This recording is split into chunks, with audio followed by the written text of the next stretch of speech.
What's up, you guys? My name is Lockbox, and today I'm going to be breaking down an unreleased track for you called New Life. I'm from Detroit. I'm based out currently of Dallas, Texas. I just moved here from LA. I lived in LA for about 7 years, and I've been producing for about 7 years as well. I started producing when I moved to LA. Let's dive in.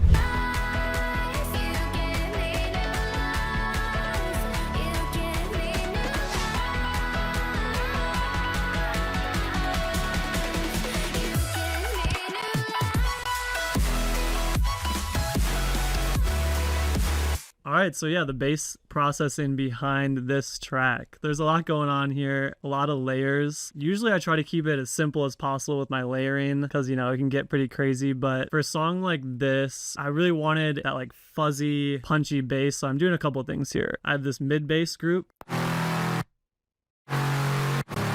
So that one's pretty intense. And then we got a sub. It's just a classic like distorted sub. And then we have this kind of higher level, which is adding just this grit and like air almost. Yeah, so when you group all these together, sounds kind of like this. I try to have, you know, this like ultra compressed crazy bass going on, but then I also usually try to layer a slightly more like dynamic bass on top. So I have this kind of like bouncy, which sounds kind of like lame by itself, but when you have just that like smashed wall of sound, having something like a little more dynamic on top can make it feel like more alive and not just like this crazy smashed bass. So the drums in this one, I had to keep them pretty tight because for this one especially, there's such a huge, you know, wall of sound going on. So I have a couple different things going on here with the drums. So I'll just solo them all just so you can hear them really quick.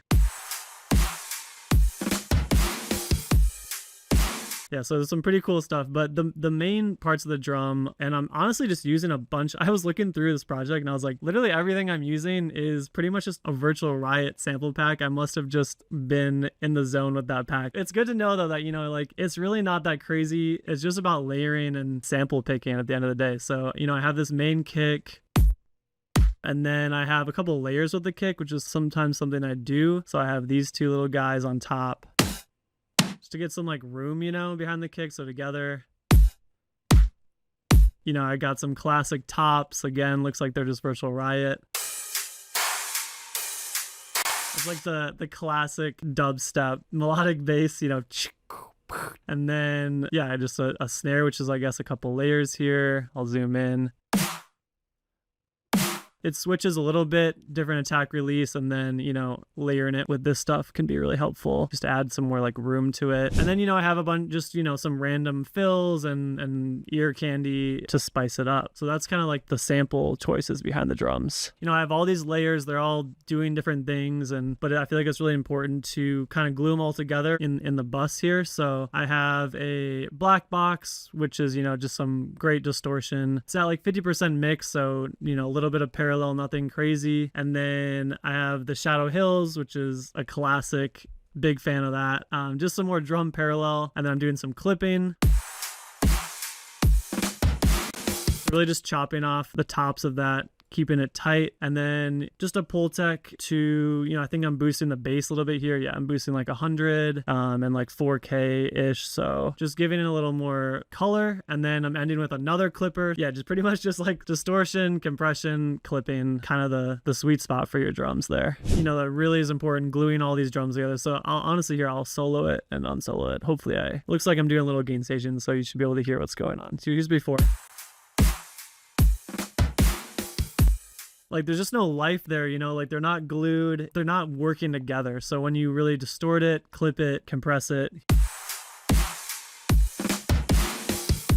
you can kind of hear how the like top hats now are kind of like glued to the drums. Like they're not kind of separate anymore. They're one body, which is, you know, really what you want for drums that are going to punch through, especially a melodic bass mix where it's literally a wall of sound that you're competing with. So yeah, they've got to be tight. They've got to be tight. You know, my snare envelope, but cutting it a little bit more here versus here. So like the second snare, you get that little more of that room to it. And I feel like little stuff like that, or even these little ear candies, like let me solo some of these guys.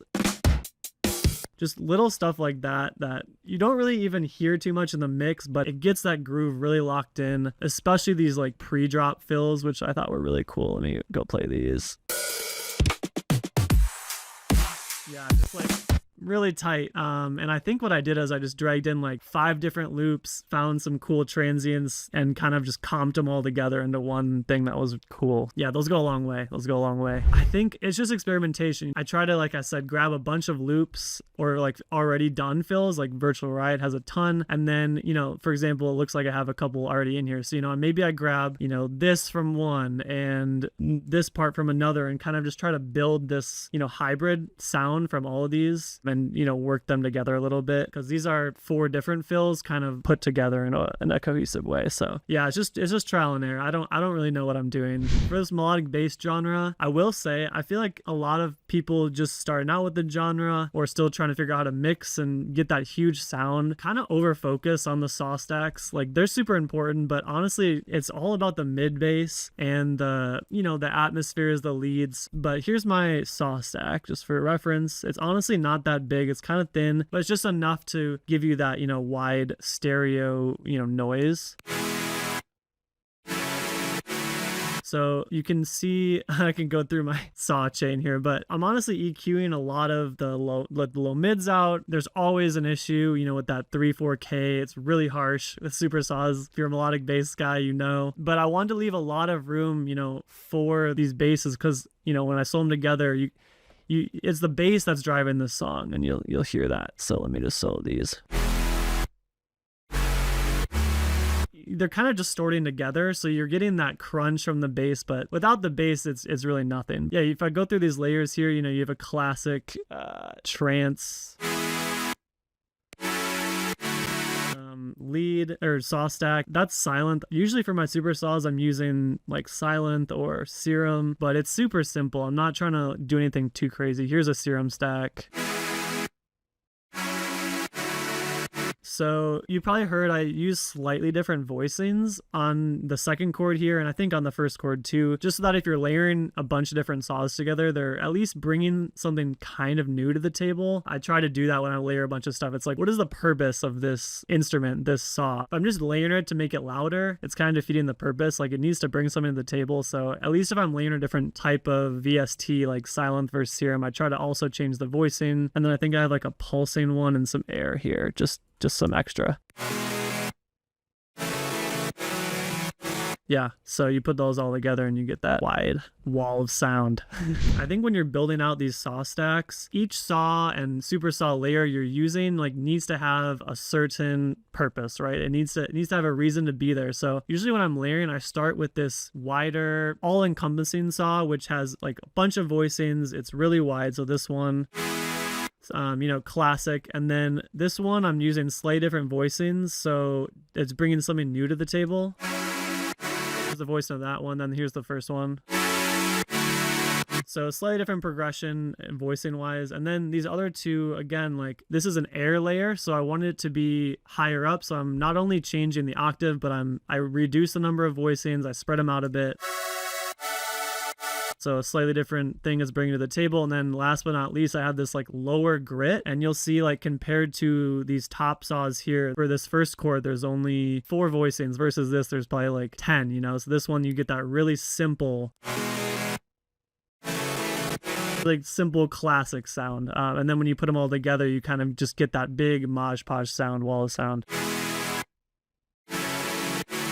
So yeah, I think that's pretty important. All of these are getting pretty smashed on the bus here. I can quickly run through my saw processing. This is, I think, a rack from my song Lying to Myself, but I'm doing some like OTT, I'm doing, you know, distortion, and there's another black box, so just a little bit more distortion, more OTT. I'm throwing in some soothes to catch like some of that 3K again, which can be pretty brutal. And then I think I'm like slamming it with the maximizer too. So there's definitely a lot going on here. Here's without anything.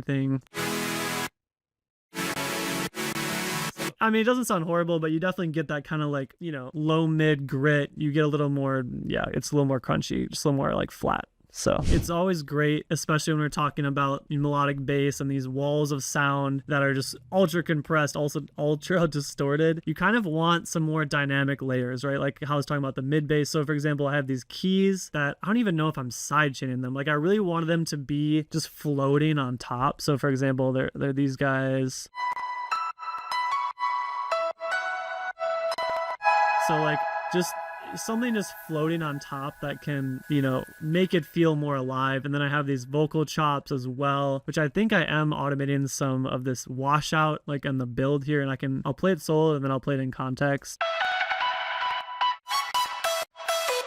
So you can kind of hear it goes like da da da da da da, and then like sucks back in for the drop. Here, I'll play it in context.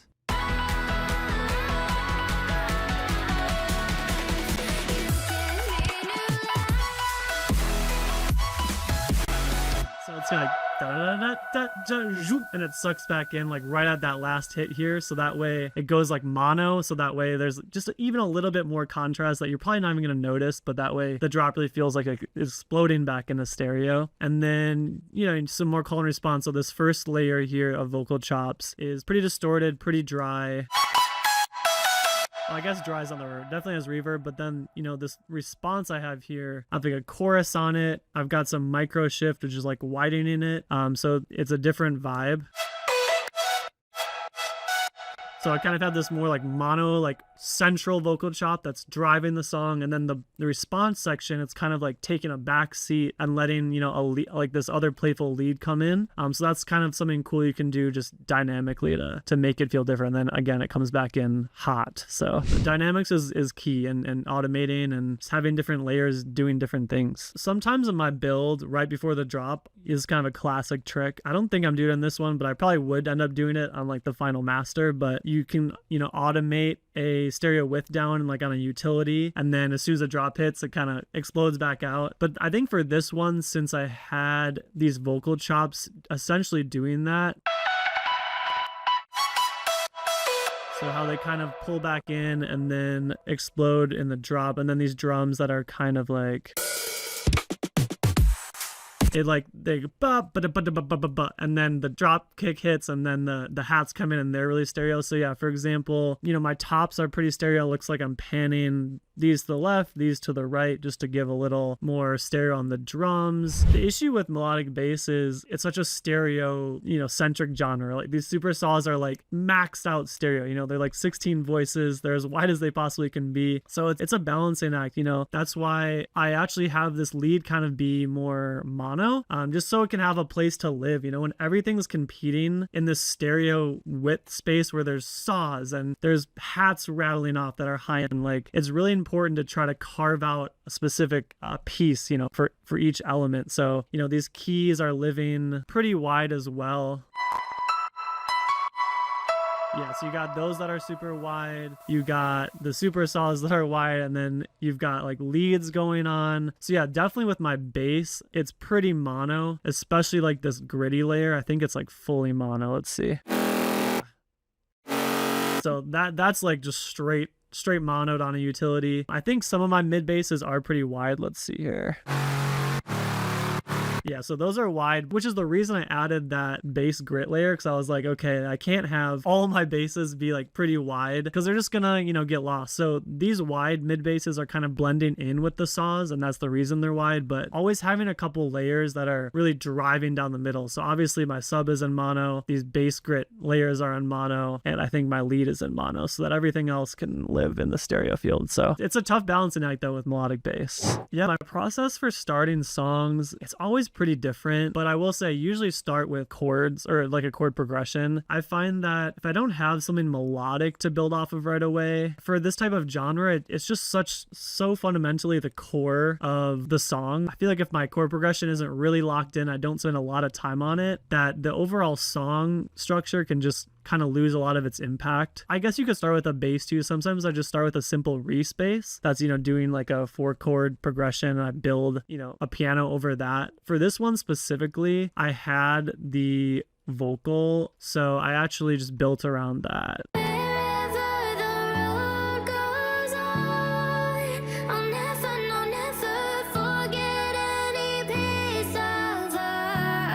So you can see like the verse is pretty simple. It was just me having that vocal already, building a chord progression around it, and then from there just building out the song, because I wanted to feel cohesive. I want the drop to, you know, feel like it belongs with the verse and vice versa, so you could start the song at any point and it feels cohesive. So yeah, for me personally, I usually start with a chord progression or at least like a bass bass notes. This track, again, it kind of started with this vocal I got. I ended up pitching it up a lot. I was kind of going for that almost like hyper pop vocal. I wanted this to be kind of like a higher energy, just song you could really dance to. Like, you know, when I'll play this build here for a second, you really get like the claps, like the fast plucky bass. So I really wanted a high energy moment. So like, for example, here.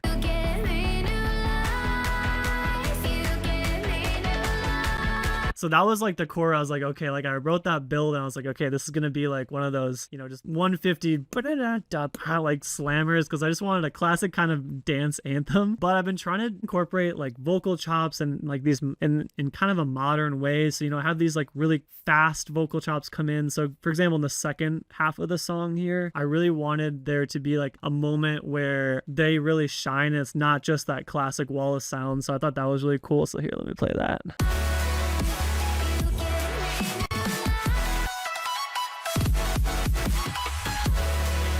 I feel like my purpose building the song was to create just a really like cool, peppy, vocal chop based song that just had this like gritty bass, these pumping drums, that kind of like modern Porter, honestly, is kind of what I was going for this one. Yeah, if you guys liked what you heard today and you want to learn more about melodic bass, take a lesson with me at barnyardrecs.com. See you guys later.